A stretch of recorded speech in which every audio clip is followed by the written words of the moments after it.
Hi, Jack. Hi, McKenna.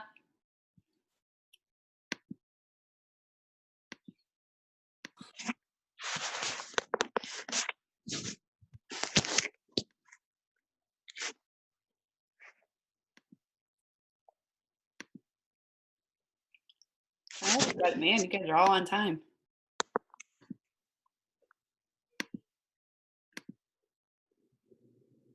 Okay. Let's wait now. Okay. It's all so quiet.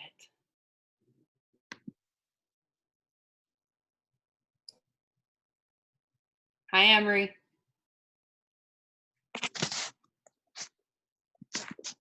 Hello, peoples. Who's saying hello, peoples? Damn. Oh, hi, Rise. Hi. Oh, look at Millie joined us this morning with little pigtails.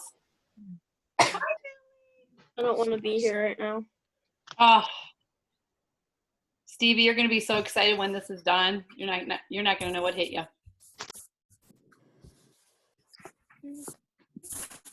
Okay, we're waiting on a few more people. Okay. I'm running out of little boxes on my screen, everybody.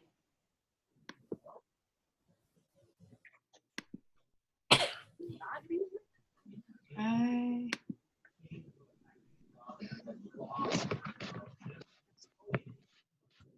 Boys and girls, are you seeing some people you don't know on the screen? Yeah. Uh-huh. I'll let them go and introduce them. A few of them introduce themselves in a little bit.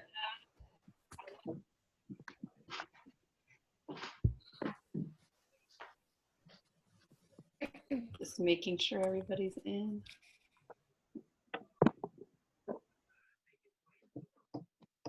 Risley, did you see what your dad made for all of us yet? Yeah. It's cool. See if there's just waiting for. I didn't have enough time to brush my hair because there's a weird man in our house dressed up like he's ready to go to war. Oh. I think it's an exterminator or something. I don't know. I just. Oh. And I heard my dad say something about it, but I was so sleepy when he did. I didn't know what he was talking about, so I thought it was a dream. Is this for the ants? Yeah, I think it might be. I don't know. All I know is I see somebody who looks like they're ready to go to war. Like, got a coat on, he's got like a mask on. It's so weird. Hey, Risley, while people are joining, I'm going to share what your dad did. Okay? And then you can talk about it a little bit, okay? Can you see it? Yeah, I can see it. What do you mean by talk about it? Because I wasn't. Oh, okay. You weren't with them when he did it? No, I wasn't with Dad this weekend, so I wasn't fully aware of what we were doing. Okay. So what can you tell me by the picture? It's about there's bees and butterflies and all the pollinators that help our flowers grow and stuff. Uh-huh. Do you notice the shape he put in here? Yeah, that's Ohio. That's Ohio. What about here? The earth. That's the earth. And I'll be sending this out for you guys. You can use this as a coloring sheet. So I'll put that in Google Classroom later. Just seeing if I have to make any more, and then we'll get going. Wait, like sending them out in the mail? Well, I'm going to send them in Google Classroom. If I have a chance, you guys are getting mail already. So if I have a chance, I'll try to mail these out as well. Yeah. In Google Classroom, that actually might be easy because I use my dad's work iPad every day, and he's got like this Apple Pen and stuff, and he pretty much uses it for his work like all the time. Okay, that's cool. All right, guys. So we're going to get started. There might be some other people joining. I still have Becky Donaldson. I'm not seeing her yet. It keeps saying joining, but I wonder if she doesn't know to do the password. So Becky Donaldson is from the Mentor Marsh. She's a naturalist there. She specializes in the plants. Jen Dennison, who's already on, works for the Ohio Division of Natural Resources. I'm just going to go around. I have a couple friends joining us. Kathy Holmes, would you just like to give them a brief, like, who's here? So the kids know. Haha, you have to talk too. Good morning. My name is Kathy Holmes and I work for the Ohio Department of Education. And I have some friends from the department here with us this morning, and I'll let them unmute themselves and say hello. One is Lydia Hunter. Good morning, everybody. I'm one of the science consultants at the Department of Education, and so I'm very interested in what you're doing in your science class. Thank you. And Robin Deems. Morning, guys. I'm Robin Deems. I'm another one of the science consultants with the Department of Education, and Ms. Nowak has been talking about you guys an awful lot and the cool stuff that you're doing, so we're really excited. So that's my team, direct team of folks that I work with. And then in some other content areas, I have Leslie Hankin. Where's she at? There she is. She's down there. Hi everyone, I'm Leslie, and I also work at the Ohio Department of Education. I work with technology and helping teachers to use technology with their students, and so I'm really excited to see your class today and how Ms. Nowak does that. And also Kimberly Bell. Good morning. I'm Kimberly Bell. I am the STEM specialist with the Ohio Department of Education, and I'm super excited to see your all's lesson and learn about pollinators. We are so thankful to be able to come and spend the morning with you. Your teacher, Mrs. Nowak, contacted me last week and told me all the great things that she had planned for you. And I said, well, can I come too? And she was very, very gracious to allow us to come in. So thank you. And we look forward to seeing what happens in the next hour. And hopefully it won't be quite an hour because I know, it's fourth grade attention spans. Those of you on here, I also have my principal, Miss Pern. She's on with Miss Millie. She's waving. And Mrs. Adamson is our instructional coach, and we have some things in the plans with her. Mrs. Plans is, hi Josh, you can peek into. She, well, explain what you do with the plants, Mrs. Plans. I unmuted you. Okay, thank you. I am a managing editor of a magazine that is focused on retail garden centers and ornamental flower growers. So we write about a lot of the plants and some of the ones that you'll be talking about today, some of the pollinator plants. And she's done things in the past with my class when I had her other daughter. So she's a great source of knowledge, and she's local. She's in Mentor. Mrs. Riddle's joining us today. And then we have Mr. Hammond joining us today. I'm trying to think if I forgot. We have Becky Donaldson just got in, thank you. So I'm gonna go ahead and do the spotlight video on Becky just so I can talk a little bit and you can introduce yourself. This is Becky Donaldson from the Mentor Marsh, but she also works for the Cleveland Museum of Natural History. Can you talk a little bit about yourself and what you do? Yeah, hold on, let me close the door. We forget we're all Zooming from home. Sorry about the dog barking. That's okay. So I have worked for the Cleveland Museum for, what's going on, 13 years now at Mentor Marsh. And so I am just home based out of there and get to interpret the great, huge wetland that we have. And more recently, I've been interested, well, I always interpret whatever we find along our trails and out in the marsh. But in 2018, I took a volunteer pollinator specialization course from Ohio State University Extension, and it just opened a whole new wide world of interpreting to me, where then we can look at native plants, and then we can look at what insects are on them and how important these insects are as part of the food web and how they pollinate our plants, and on and on and on and on. And so every day is like a treasure to go outside and see what you could find, and try to identify it, and you know, share it, tell your neighbors about it at home. We're yelling over the fence, oh my gosh, come look at this.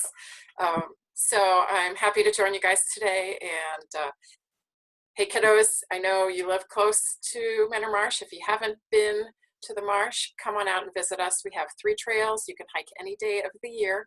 And there's one boardwalk that takes you out into the middle of the marsh, but otherwise you can get up in the woods and be right at the edge of the marsh and hike along the edge.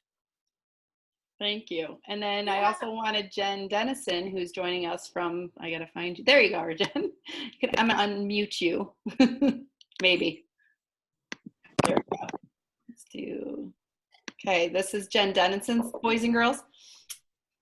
And she's a good, well, my God, I don't even know how long we go back, but long enough. Becky and I go back a long way too. All connected. I'm with the Division of Wildlife, which is part of the Department of Natural Resources, and I've been there for about, gosh, 22 years, I think now. And my job is to help teachers and students create wildlife habitat on their school grounds. And a pollinator garden is one of the most popular things that schools do. And so I'm here today to try to help you figure out how to do that, or to do that in your own yard. I know you guys are getting some material to help do that. So just feel free to ask me any questions and I'll try to give you some good information. And if you have any plant questions, you need to ask Becky those, because Becky's the plant person. So what's going to happen right now, boys and girls, I'm going to share a screen with you, and let me find it first. Oh, I do have my desktop open. Okay, you're going to see Mrs. Dennison. All right, here we go. This is the Fairfax Elementary Grade 4 Pollinator Challenge, and thanks to Becky Donaldson, she sent me, and I don't know if you can see me as I'm talking. Can you guys see me as I'm talking, or as I'm talking, as I'm sharing the screen? Okay, yeah. So this is a bag, and she sent me quite a bit of milkweed seeds. And so on Saturday I got them, and then Saturday evening, early evening, I put them back in the mail. So you may get them today. We'll see how long the mail takes. Hopefully by tomorrow or Wednesday, you'll be getting these, and she's going to talk a little bit about this. But these went out to every single 4th grader at Fairfax Elementary. So those will be coming to you. Today's speakers, as I mentioned, are Jen Dennison and Becky Donaldson. I'm going to have Jen go first, and she's going to talk to you about an Ohio pollinator project. It's called the Ohio Pollinator Habitat Initiative. And I learned about this last summer working with Kathy Holmes, and we're trying to, you might see this by your freeways. There's one by mine. I actually may take a drive later and take some videos. There's nothing growing yet, but the sign's there that shows what they're doing. And this fits really nicely into our government piece right now, because there were a lot of different pieces and parts that had to come together for this to happen. So Jen is going to discuss that and the partnership. And if you want, Jen, I can do the slides so you can just talk to the screen. I don't know how you want to do it. That's fine. That's fine? Okay. Yep. All right. And then after Jen's done, we're going to have Becky talk a lot about the native Ohio plants and the milkweed and what you guys can do to help and why it's important. If you listen to my message Friday, I talked about bats being pollinators. We're learning about some other pollinators in Ohio also, some that are in danger and some that you can make a difference by doing little things. So we'll get started. Okay. I looked up these, and the loss of a species can quickly escalate to affect an entire ecosystem. Does anybody want to chime in about that? My students, what they think that might mean. Let me see if I can show you all. Don't know. If you're raising your hand, I can't see. Well, essentially what that means, boys and girls, and if you are, I apologize, because let me try this way and see. Well, I'm thinking about those food webs. And energy pyramids that I'm sure that you guys have talked about. Well, we have not this year yet, but oh, it's coming. It's coming, 4th graders. That's Mrs. Riddle. And some of you, well, actually all of you will see her next year in 5th grade, but she does ecosystems. So one of the reasons I invited her is to kind of make the connection of, to what you'll be learning next year. Let me move this out of the way. The other thing I found interesting as I was researching this all is that some scientists estimate that 1 out of every 3 bites of food you eat exists because of animal pollinators like bees, butterflies, and moths, birds, bats, and beetles. So when you think about it, as you go to take your next bite of food, 1 in every 3 of those bites has something to do with these animals that some of us think are pests. And then every year on April 22nd, which is this Wednesday, men, women, and children collect garbage, plant trees, clean up coral reefs, show movies, sign petitions, and plan for a better future for our planet. And this is the 50th anniversary for Earth Day. So we're kind of bringing this to you live and talking a little bit about how you can help. Okay. Why are you not? Hold on a second. Just want to move. Interesting. Be the change that our Earth needs, citizen scientists, and that's what you guys are actually doing from home. And we'll talk a little bit about that more later. I'll probably revisit this later, but this is what we will be doing these next couple of weeks. Understanding the importance of pollinators, sprouting some native plant seeds inside using a greenhouse you've created out of a recycled bottle, nurturing and caring for your seeds, watching them grow, moving your pollinator garden outside. You may choose to transplant it, meaning you can keep it in the container you put it in, or you can, transport it into the ground near your house. And observe pollinators all summer and fall. All right, Jen, I think you're up. And you don't have to go into this. You can abbreviate. Sure. So the Ohio Pollinator Habitat Initiative is a huge partnership that was started because there were some trends happening with pollinators that were very unsettling, in that their populations were declining tremendously over the last 5 to 10 years, including things like the monarch butterfly. Everybody knows what the monarch butterfly is. It's a favorite pollinator. When we think about pollinators, most people think about monarch butterflies, and they're unique in their migrating patterns. There's no other insect that migrates in the method that monarchs do. And so because they are so widespread, and along with a couple other species like the rusty patch bumblebee, which is a native bee, their primary decline is mostly due to habitat loss. And so one of the things that the Ohio Pollinator Habitat Initiative is trying to do is create more habitat around the country to help support these pollinators. You want to go to the next slide? Yep. And so the general decline in pollinators, as Ms. Nowak told you, there's 75% of all the food that we eat at some point is pollinated by animals, whether it's a bee or a wasp or a butterfly or a fly or a moth. I mean, there's all kinds of pollinators out there. And so they also need nectar sources in addition to the food that they pollinate and get their own food from. They also need nectar sources that we can plant for them. And so some of these plants that you're seeing are good nectar sources that you might find, say, over at Mentor Marsh or at a local park, or you could put some of these in your own yard. All of these small little habitats are very important for pollinators. Go ahead and go to the next slide. Okay.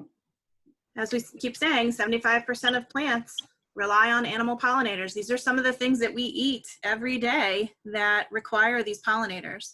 And if we don't support the habitat that they need, I would really hate to not have watermelon.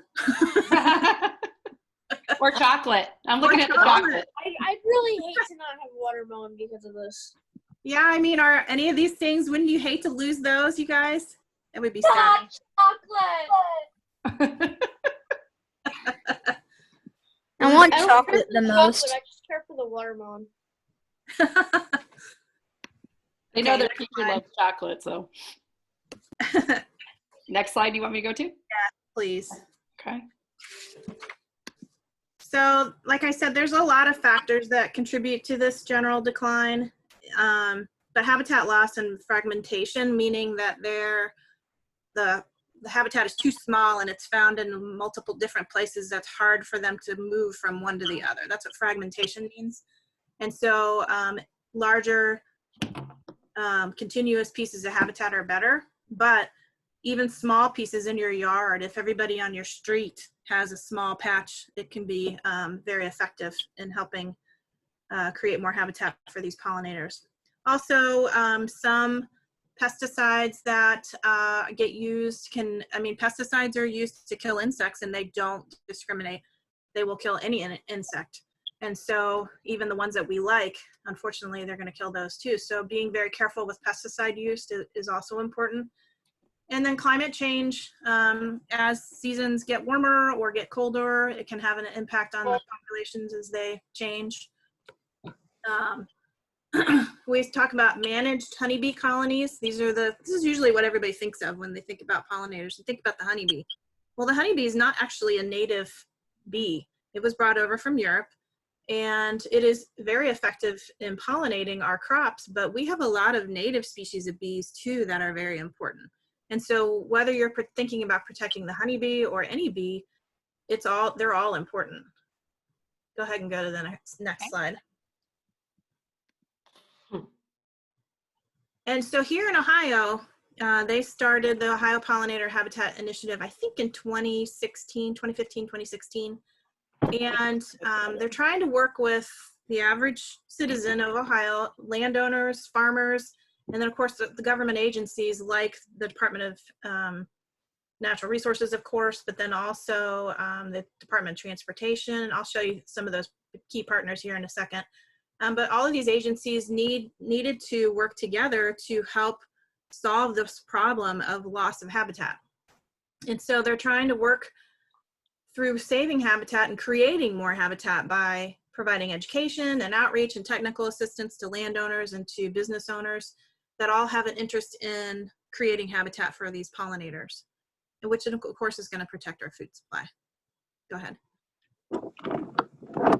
So these are the large partners that are involved. You've got us with the Division of Wildlife. I mean, the reason, and the U.S. Fish and Wildlife Service, the reason we're involved is because when an insect becomes an endangered species, we are responsible for managing it, both on a state level with the Division of Wildlife and on the federal level, on this national level with the U.S. Fish and Wildlife Service. And so it's very important for us because we need to do everything we can to try to keep these things off of the endangered species list. It's never a good thing to be on the endangered species list. The goal is to always keep them off of it and then to get them off of it if they happen to be on it. And then the Ohio Department of Transportation is really heavily involved because if you're driving along the highway, there's a lot of mowed grass along the highways that could be converted safely to pollinator habitat. And that's their involvement for the most part, is they are creating these large swaths of pollinator habitat in the cloverleaf exit areas of some of the highways, and then even just strips along the highway. They're doing a really great job of that, and it saves them money because they don't have to mow anymore. American Electric Power is looking at pollinator habitat. They own a lot of land where power lines go through, and then also some solar fields and wind fields, and they can put pollinators in those as well. And then Pheasants Forever and Quail Forever are habitat conservation groups, and they work with landowners to help them figure out how to create large habitat plots for pollinators, as well as the U.S. Department of Agriculture. They are working with farmers, and they want farmers to understand how important these pollinator habitats are. And so they are offering money to farmers to convert areas of their farmland that don't really produce well for crops to maybe convert them over to pollinator habitat. And so they will actually get paid for that in some cases. And then there are many, many other partners involved. There's nature centers, there's universities, there's all kinds of other agencies and organizations that are involved in this Ohio Pollinator Habitat Initiative. So it's really a great partnership, and it's done a wonderful job of creating and educating on pollinators. Go ahead. one of the programs that we have in place now is this milkweed collection program. This will be the 3rd fall that they've done this. And so the picture up top with the truck and the division is a massive collection that was done on one of our wildlife areas. Sorry about that. Some of the common milkweed. And common milkweed is the easiest pod to collect. And I'll show you a picture of it in a second. It has those big pods that you see. And if you decide you want to grow common milkweed on your property and you want to donate the seed pods, you can do so to your local soil and water conservation district. And what they will do is they will take those seeds, if you've brought them to them in the right condition and they're dried out enough, they actually will utilize the prison system. And so the prison system, they take in those pods and they dry them out and stratify them, which means they go through a cold cycle, which the seed needs in order to propagate the next year. And then they will plant them into what's called plugs, which is what that lower picture is about 2,500 plugs or 2,500 little seedlings of milkweed. And that particular picture was taken in the garage of a high school teacher at Olentangy Orange High School, and she was given from the U.S. Fish and Wildlife Service 2,500 plugs to plant around Olentangy High School. And so she and her students, her environmental science students, are working on creating habitat on their school grounds with this program. Go ahead to the next slide. Okay. So the picture at the top is that common milkweed. That's the one that they are collecting. That purple ball flower there, it's really pretty. That's the one that you see around the edges of farm fields and things like that. But these are important. Pollinators and monarchs need not only just the flowers for nectar, but also they in particular with butterflies and moths, they will only lay their eggs on a particular plant, and that's called a host plant. So monarchs' host plants are milkweed. And there's more than just the common milkweed. There's several different species of milkweed, but the ones that they're collecting is only the common. But they lay their eggs on the milkweed, and then the caterpillars come out and they eat the milkweed, and then they turn into a chrysalis, and then they turn into an adult. And so they also need nesting and roosting sites. Trees, down woody debris, bare ground, and dead stems all provide places for them to make their chrysalis, and then also to hide in a storm or things like that, or to hide from predators. So all of those things are important in creating habitat for pollinators. Go ahead. And then this is a section. I took this out of your magazine, but I also linked the Ohio, Wild Ohio to some of their resources. So the kids will have the entire magazine too. Good. So this is a page out of our Wild Ohio for Kids magazine that helps you figure out how to create a pollinator garden on your property. Not just your school grounds, but in your yard too, if you have that ability to do so. Okay, let me keep going. Yep. And then this is, do you want me to talk about this? You can talk about Journey North. I'll pull it up so they can see it because it's one of my favorite things. So I'm a big fan of citizen science too. And a citizen science is where the average person collects the data and sends it into an organization who then uses that data to conduct research with. And so Journey North is basically, you are keeping an eye on when you see the first monarch butterflies return to your area, when you see them laying eggs, when you see them as caterpillars, when you see them as chrysalis, and then when you see, when's the last day that you saw them before they migrated south. So all of that information helps Journey North track monarchs. And then you can also tag them through this program, I believe. You can order tags and put a little tag on their wings and then see if they find them someplace else, maybe even clear down to Mexico. So it's a neat little program that you can get involved with to kind of help manage the monarch population and create habitat and tell them what's going on with them so they can population too. Dora the Explorer. I'm not sure who's Dora exploring, but there's some other things on here too, boys and girls. So if you have other interests, it's a really neat way to take a look outside, notice things, and be part of a huge data collection. You know, I definitely share this with your parents.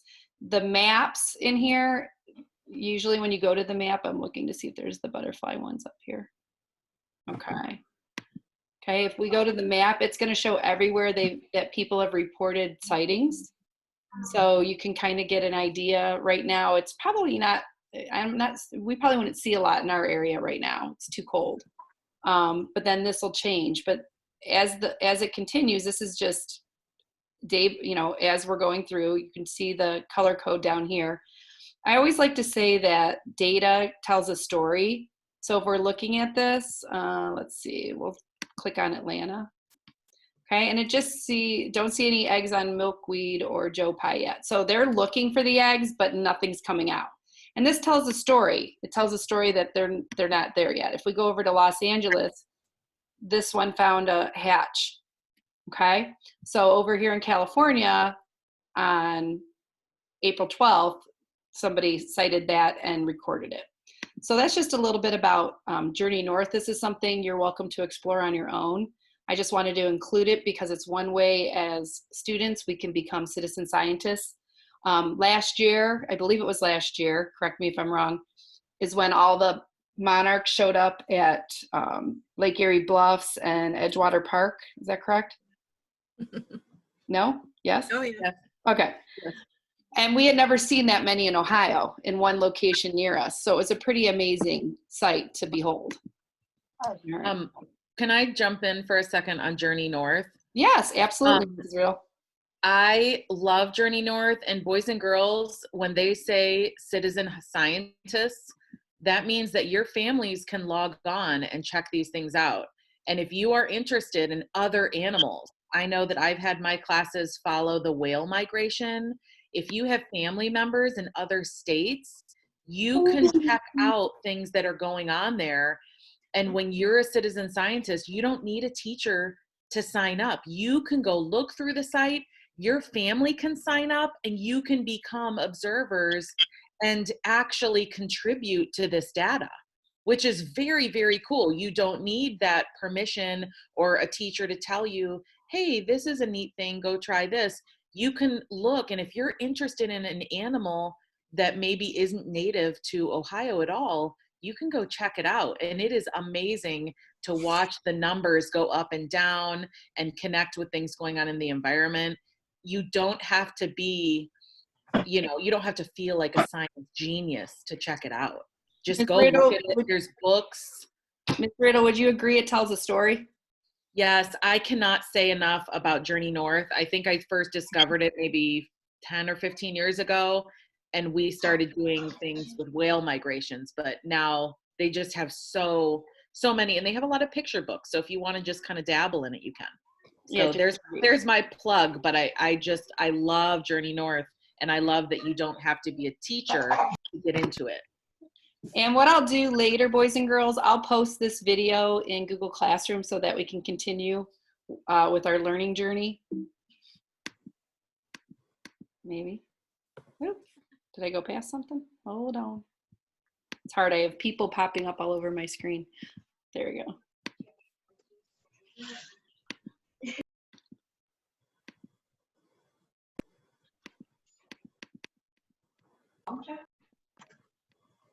Okay, I'm going to have Becky go next. So I think I can take off the stop share and just highlight you. Thank you, Jen. Boys and girls, can you give Jen a thumbs up over there? I know some of you are in bed still, so if you're paying attention, you actually heard me. Give her a thumbs up so she knows somebody listened to her today. All right. Thank you. And then Becky Donaldson, I reached out to her when we were doing fossils. And so that's how I've met Becky. And one of our indicators talks about how sometimes things can be helpful to an environment and sometimes things can be harmful. And I always joke with my friend Kathy Holmes that she gave me nothing living to work with in 4th grade. So we had to find a way to include something living. So we did pill bugs in our classroom earlier this year because they are terrestrial isopods. They're related to things that crawled out of the ocean millions of years ago. And so when I reached out to Becky about our local marsh, a lot of people don't realize there's been a lot of history at the marsh that kids don't even know about. So I'm going to put you on, where are you, Becky? Sorry, I'm going through a lot of, I'm going to put the spotlight on Becky now. As soon as I find her. Let's see. This is an easier way. Also, boys and girls, if you have a question, you can always in the chat ask it, and I can either answer it or I can get it to the right person. Still looking for Becky, sorry. Oh, it's Dora, Dora the Explorer. Hey, Anto, can you mute yourself? Is that you singing, I think? Oh, there's Becky, okay. All right, Becky, you're on. Okay, so Mentor Marsh is a huge wetland that's connected to Lake Erie. And if we think about how the environment changes over time, sometimes we don't see large scale changes. Things happen very slowly. But at Mentor Marsh, the Grand River that flows out into Lake Erie at Fairport Harbor busted a new outlet to the lake about 1,200, 2,000 years ago. And we know that from some scientific studies that radiocarbon dated the decomposed plant material in the marsh. So we knew when this ecosystem change happened. And over those 2,000 years, we had, well, actually, let me ask you guys a question. What's the biggest ecosystem we could have? Does anybody have a guess? It's really tall. It's the tallest plants we have in Ohio. Anybody raising their hand to answer? Okay, Risley, let's unmute you. Go ahead, I think. Wait, go ahead. Tree? Yeah, right. So we have trees in Ohio that can grow in wetlands. They have adaptations so they don't drown in water. Their roots have adaptations so they could live in the water. And over those 2,000 years, Mentor Marsh had grown into almost all swamp forest. So that is a couple dozen kinds of trees and shrubs that live with the roots in the water. And they existed that way for a really long time. And then as humans, we develop the land and make changes. And an adjacent neighbor, before there were laws that stopped you from doing anything like this, dumped some salt material. It was some salt that was mixed with rock and soil into a creek that drains into Mentor Marsh on the east side near State Route 44. Hey, Becky, the kids might be able to tell you a little bit about the saltwater intrusion. We looked at that. Okay, good. If they remember, don't let me down, guys. Okay, so why doesn't somebody tell me about that? Or share it with everybody else? Does anybody remember? Risley? I do. Who else does? I heard I do. I do. Okay. I'm unmuting you. Okay, let's start with Jack and we'll go down. Go ahead, Jack. What do you, go ahead. Basically it took out all the plants where the animals habitat was, and they had to like rebuild it. So. He's talking about the non-native plants that moved in. Am I correct, Jack? Okay. Let's add to that, Vaughn. Wait, what did Jack say? Go ahead, Jack. I wasn't listening.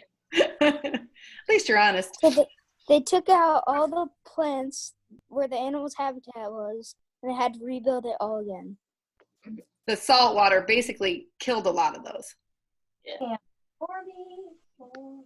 And some of the plants that moved in front of the native plants were so like dry and flammable, but that the whole marsh just caught up in flames.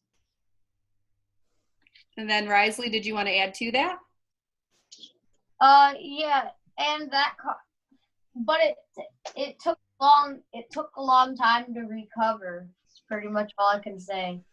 You mean the marsh to recover? That's good though. That's a good fact. Is there anybody else that wanted to share something?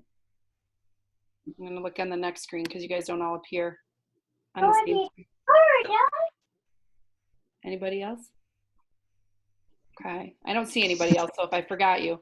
So we did that way back when I contacted you, so I'm glad they remembered some of it. Good. So you guys are right. The salt killed the trees because our freshwater swamp forest trees don't have adaptation to live in salt water. They have adaptations to live in water, but not salty water. So it breaks their cell walls, which kills the plant. So killed the trees, allowed for that invasion of that invasive big tall grass, Phragmites. And common reed grass is its common name. Most of the time we just call it by its scientific name, its Latin name, Phragmites, or we shorten it to frag. And that plant is so tall and grows so thickly, it blocks out all the other plants. None of them can compete with that big tall grass. It's what we call a warm season grass. So it is green through the warm season, through the summer. At the end of the growing season, kind of just like a tomato plant or some other garden plant or flowers that you have out in your yards or around the school, it frosts off and gets killed. But what this plant strategy is it pulls all of its energy down under its roots underground and the top frosts off. So then we have 800 acres of dry, dead, standing grasses, which are flammable. So the marsh has caught on fire 13 large fires since 1979, and most of them have been arson, and arson is a human-caused fire, whether it's by accident or on purpose. And that has caused some really big fires in Mentor, scary fires. And if you lived near Mentor Marsh, or I mean, even in the area, your parents probably could tell you stories about when the marsh has burned as well. Yeah, here's some pictures of it.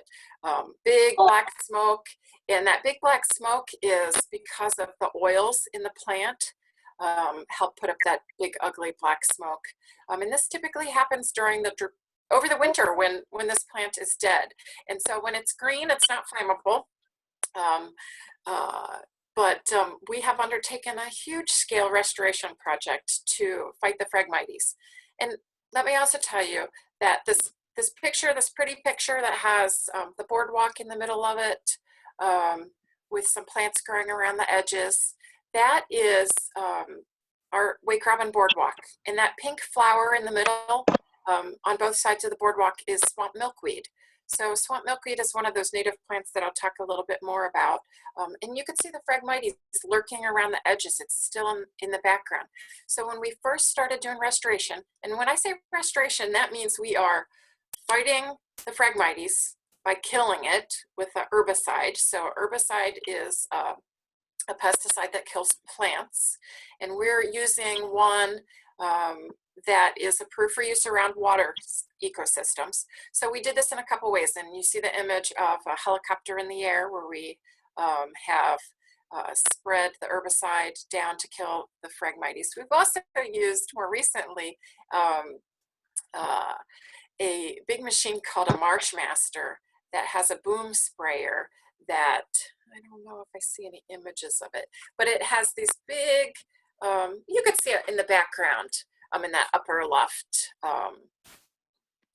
picture there. This? Yep. So that has it's a machine that has a boom sprayer that spreads the herbicide to kill the Phragmites. So we can do a combination of a couple different ways of fighting that plant. But once we killed it, we have to chop it down too.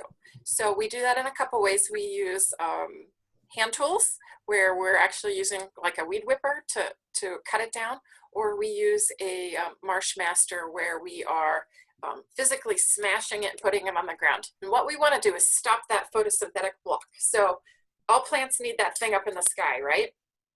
To make food for itself, to photosynthesize. So Phragmites dead standing dry grass is blocking any of the sunlight from getting down onto the soil that's in the marsh. So when we smash it or cut it down, we're putting it on the ground. That helps it decompose, but also it exposes the wetland soils to the sunlight. And the neat thing about our restoration at Mentor Marsh is the plants that are growing along our Wake Robin Boardwalk, we have knocked the Phragmites back from there since 2003 when the boardwalk burned. And that was kind of our experiment. What might grow here if we knock down and take out that invasive plant Phragmites? And the plants grew out of the seed bank. So we know that if you scrape a little bit of soil off anywhere in your yard, some plant is going to grow there because either seeds will come in, or you have released that competition where maybe the grass was out competing the other seeds that were in the soil, and they have sunlight all of a sudden, and so they will start to grow. Same thing happened at Mentor Marsh.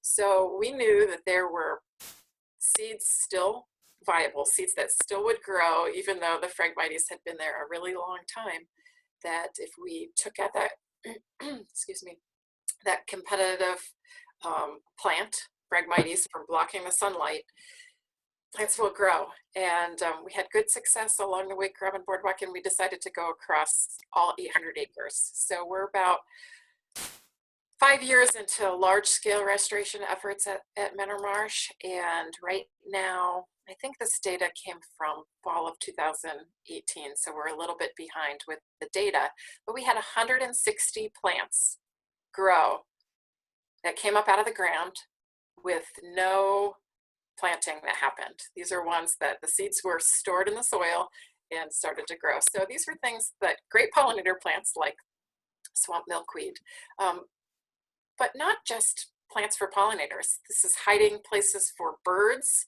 nesting spots, food for insects, which then are food for birds, seed for birds. All of a sudden we have fish coming back into Mentor Marsh as well. So reconnecting those food chains and food webs in Mentor Marsh is the ultimate goal of the restoration, to restore the biodiversity of Mentor Marsh. Did you guys talk about biodiversity? We do not in 4th grade, Kathy Holmes.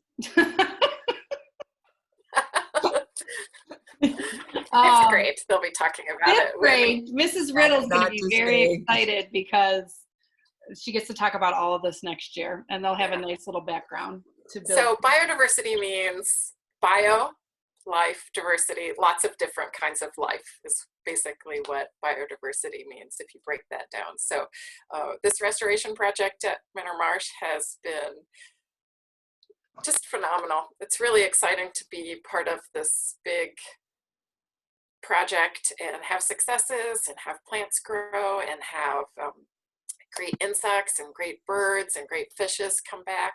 And once we get over this little bit of shut-in period that we have, and you could still hike at Mentor Marsh now, we're still open and you could still hike.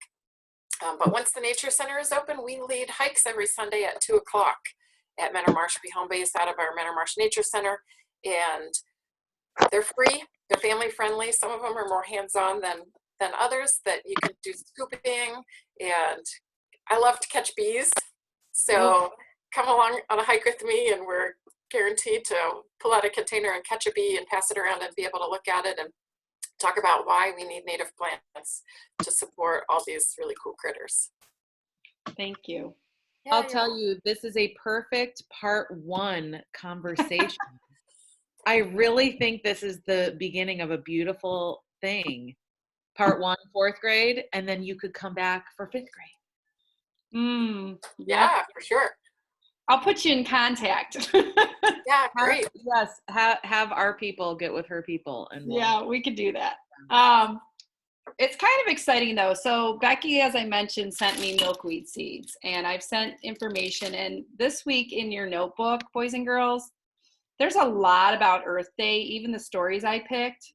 But I sent this information also to your parents. I think I'm on share screen, am I? I gotta make sure. Nope, let me look at it. Okay.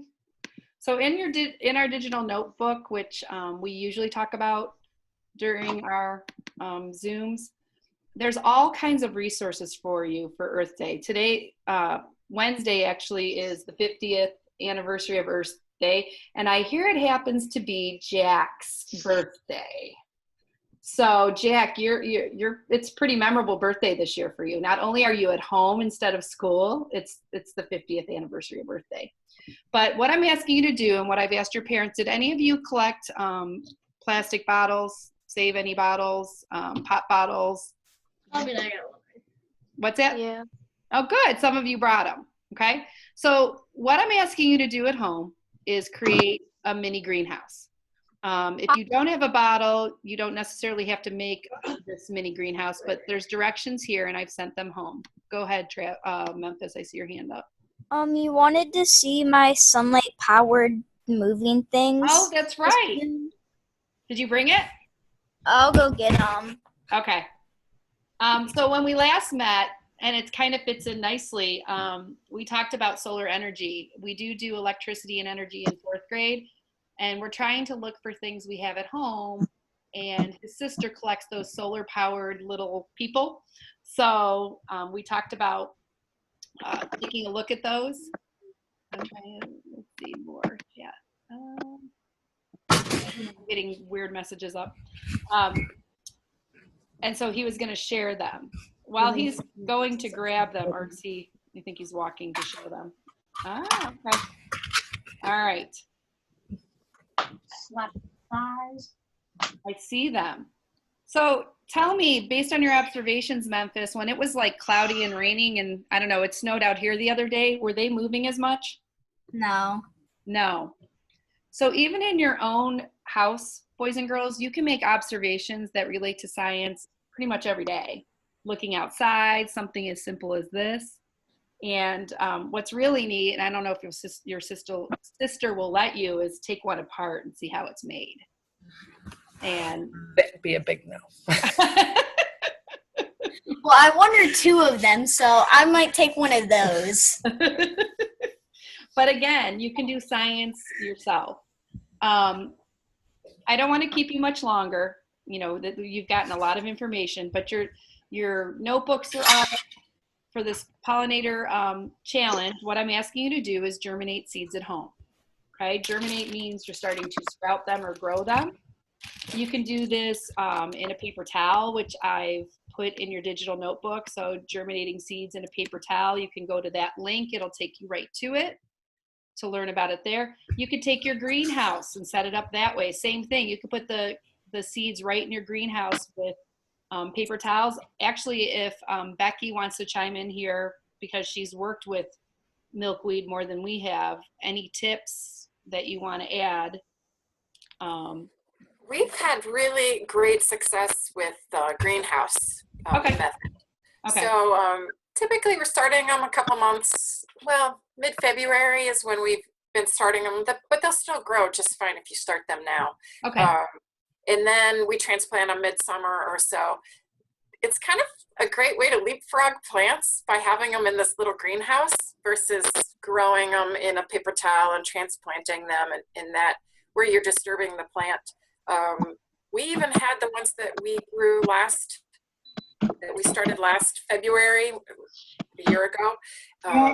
They even flowered last year. So all of a sudden we had put these monster plants in the ground at the end of June and had monarch caterpillars eating on them, but certainly lots of pollinator visitors, flower visitors come in to get nectar and pollen from the plants.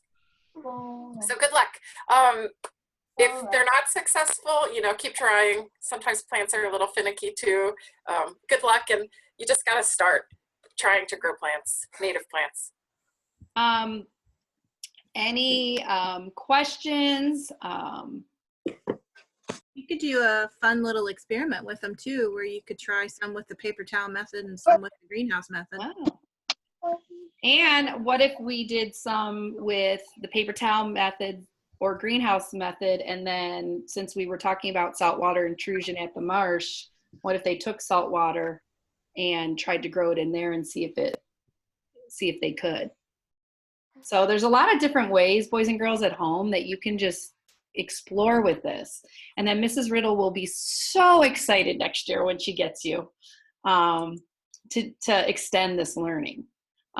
Any questions? Go ahead, Juliana. Let me unmute you. Hold on. Go ahead. How do you get to the link again? To Mentor Marsh? Yeah. Is that what you're talking about, Mentor Marsh? Yeah. Mentor Marsh, you can look at it, well, how would you, I guess it's over by the Headlands. Probably any one of you could, you know, look up your own address, and when you look at it on a map with your parents, you know what I mean? Then you can see relatively where the lake is compared to you, or what you could even kind of navigate looking on a screen thanks to technology, how you would get to certain places. Are you asking where the, like, where the bottom, like where the entrance to things are? What's the easiest way to get to those places? So if you were driving to Headlands Beach State Park, which a lot of people know, you'd be going north toward the lake. Crick, if you're driving up toward the lake, on your left would be Mentor Marsh.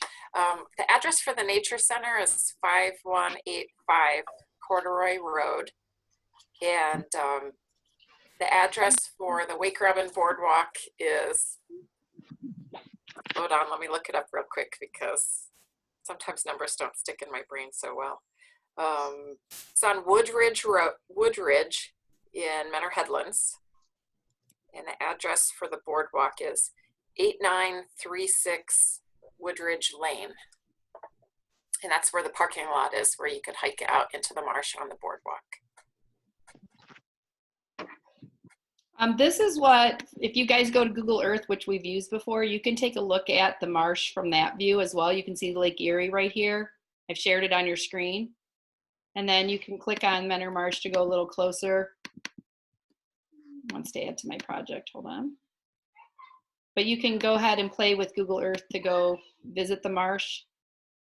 See things a little closer, it'll show you some of the pictures, but a lot of you know how to use Google Earth. You could also get directions that way.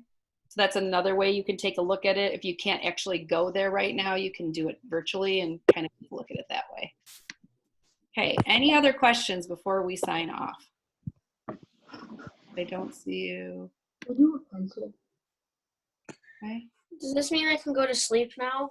I'm tired. No, Stevie, I'm gonna actually, Stevie, I'm gonna talk to your mom. She said you were gonna make me at least 20 greenhouses today.